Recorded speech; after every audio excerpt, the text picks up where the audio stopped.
So one of the questions that I get asked a lot is like, how do you deal with all the issues that consistently come up, whether it's like Airbnb, Turo, consulting clients, anything in between, right?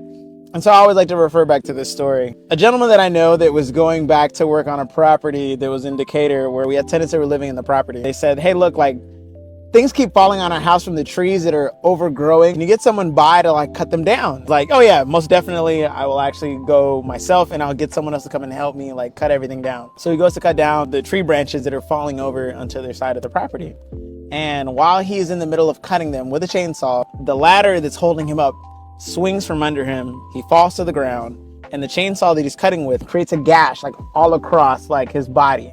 He goes inside and you would think like to go to the hospital, but no, like he dabs himself and says, you know what, I need to get this job done first. With an open gash on his body, mind you. They cut a gash on his body and continues to cut, finishes everything, tells the people next door, hey, look, everything's taken care of. You don't need to worry about it, and then leaves.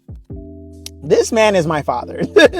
And this is part of like where I learned the aspect of like getting the main thing done, even when it's tough. Would I necessarily advise not going to the hospital if a chainsaw falls on you? Not at all, for sure. My dad is a different kind of breed, but I do think it really speaks to the aspect of like watching the way that his work ethic was and the things he had to overcome to achieve what he did as an engineer, as an immigrant.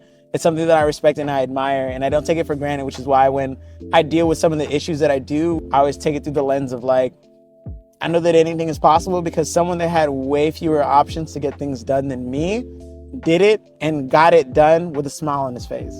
And so I appreciate you, Dad, for, you know, showing me what it's like to be a man of integrity, a man of effort, a man of work ethic to a level that I've never seen like before.